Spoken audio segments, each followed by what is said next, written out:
एक भिखारी किसी किसान के घर भीख मांगने गया। किसान की स्त्री घर में थी। उसने चने की रोटी बना रखी थी। किसान जब घर आया, उसने अपने बच्चों का मुख चूमा। स्त्री ने उनके हाथ पैर धुलाए। उसके बाद वह रोटी खाने बैठ गया।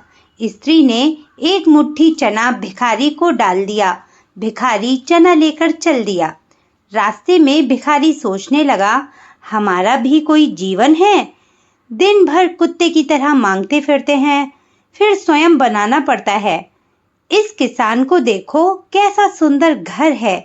घर में स्त्री है, बच्चे हैं, अपने आप अन्न पैदा करता है, बच्चों के साथ प्रेम से भोजन करता है। वास्तव में सुखी तो यह किसान है। इधर वह किसान रोटी खाते खाते अपनी स्त्री से कहने लगा, नीला बैल बहुत बुढ़ा हो गया है। अब वह किसी तरह काम नहीं देता। यदि कहीं से कुछ रुपयों का इंतजाम हो जाए तो इस साल का काम चले। साधो राम महाजन के पास जाऊंगा, वह ब्याज पर दे देगा। भोजन करके वह साधो राम महाजन के पास गया। बहुत देर चिरौरी बनती करने पर 1 रुपया सैकड़ा सूद पर साधो ने रुपए देना स्वीकार किया। एक लोहे की तिजोरी में से साधो राम ने एक थैली निकाली और गिनकर रुपए किसान को दे दिए। रुपए लेकर किसान अपने घर को चला। वह रास्ते में सोचने लगा, हम भी कोई आदमी हैं। घर में 5 रुपए भी नगद नहीं। कितनी चिरौरी बनती बिनती करने पर उसने रुपए दिए हैं। साधो कितना धनी है, उस पर सैकड़ों रुपए हैं। वास्तव में सुखी तो ये साधो राम ही है। साधो राम छोटी सी दुकान करता था। वह एक बड़ी दुकान से कपड़े ले आता था और उसे बेचता था। दूसरे दिन साधो राम कपड़े लेने गया।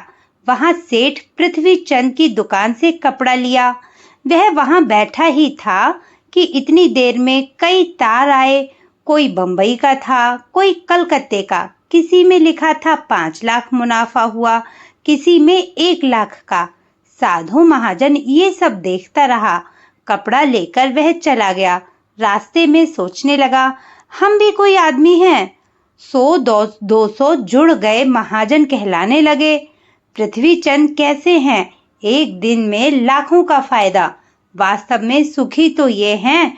उधर पृथ्वी चंद बैठा ही था कि इतने ही में तार आया कि 5 लाख का घाटा हुआ।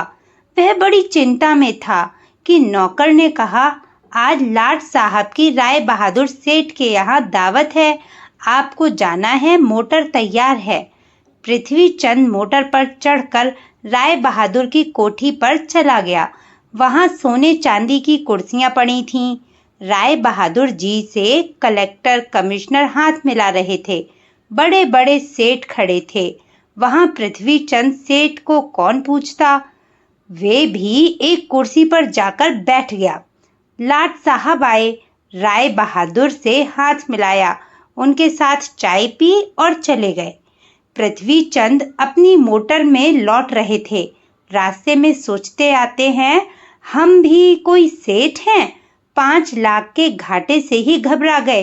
राय बहादुर का कैसा ठाठ है। लाट साहब उनसे हाथ मिलाते हैं।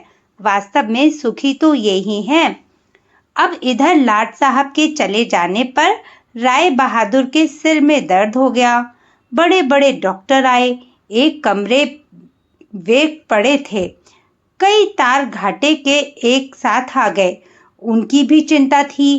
कारोबार की बात याद आई। वे चिंता में पड़े थे। तभी खिड़की से उन्होंने झांक कर नीचे देखा। एक भिखारी हाथ में एक डंडा लिए अपनी मस्ती में जा रहा था। राय बहादुर ने उसे देखा और बोले, वास्तव में तो सुखी यही है। इसे ना तो घाटे की चिंता, ना मुनाफे की फिक्र। इसे लाट साहब को पार्टी भी नहीं देनी पड़ती। सुखी तो यही है। तो इससे ये शिक्षा मिलती है कि इस कहानी से पता चलता है कि हम एक दूसरे को सुखी समझते हैं, पर वास्तव में सुखी कौन है, इसे तो वही जानता है जिसे आंतरिक शांति है, जिसे आंतरिक सुकून है। आप चाहे भिखारी हों, चाहे करोड़पति, लेकिन आपके मन में जब तक शांति नहीं है, तब तक आपको सुकून नहीं मिल सकता।